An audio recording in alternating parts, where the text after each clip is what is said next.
саламатсыңдар ме балалар? Бүгін сендермен алуан түрлі ғаламшарлармен танысамыз. Ең алдымен сабағымызды бастамас бұрын, орнымыздан тұрып зерігіту жаттығуларын жасайық. Қане тұрайық, үлкен шеңбер құрайық.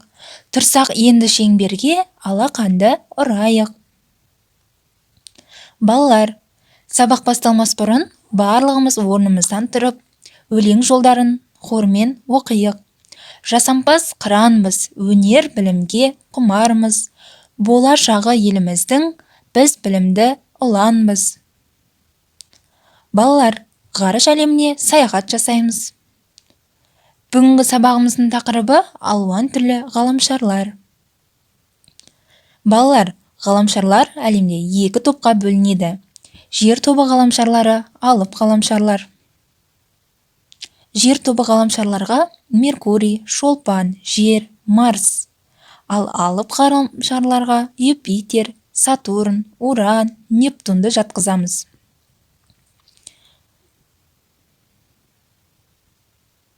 Жер тобының ғаламшарлары.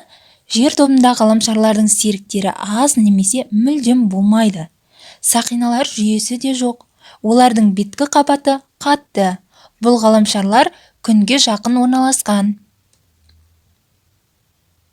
Жер. Күннен әрі қарай санағанда үшінші ғаламшар және тіршілігі табылған жалғыз астрономиялық нысан. Меркурий. Күнге ең жақын планета болғандықтан оны бақылау өте қиын. Шолпан.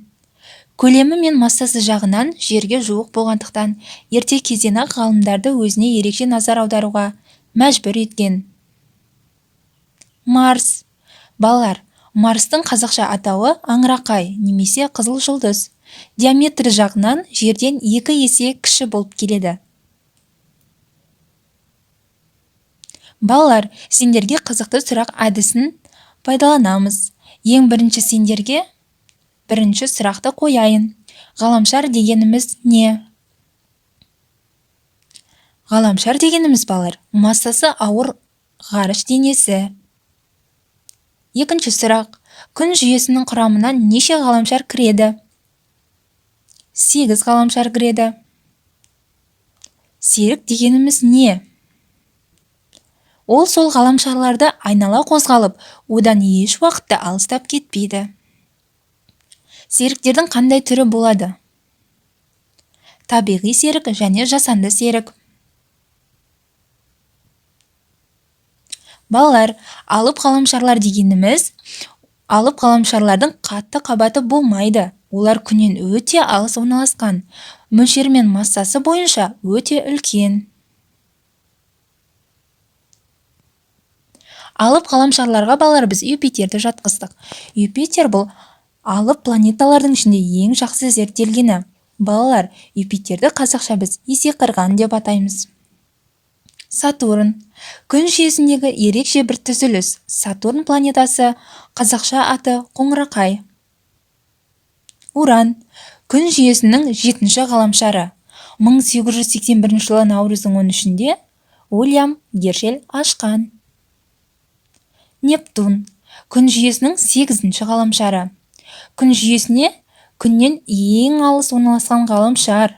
Диаметрі жөнінен ең үлкені. Салмағы бойынша 3-ші ғаламшар. Балалар, ғаламшарларды 2 топқа бөліп, атауларын жазып шығайық. Сергіту сәті. Барлығымыз қайталайық. Оң қолымда 5 саусақ, сол қолымда 5 саусақ. 5-ке 5-ті қосқанда болады екен 10 саусақ. Жаза саусағым әлсіреді шаршады. Оңға, солға бұрамыз, сосын қайта жазамыз. Балалар, бір сергіп алдық па?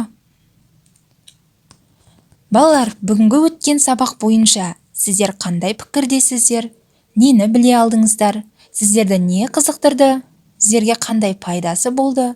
Не жақсы болды, не жаман болды? Өз ойларыңды дәптерлерге жазыңдар.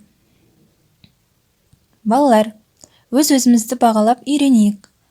Егер жасыл белгі болса, тақырыпты жақсы меңгердім. Сары белгі болса, сабақты жақсыдан төмен меңгердім. Әлі де жұмыс жасауым қажет.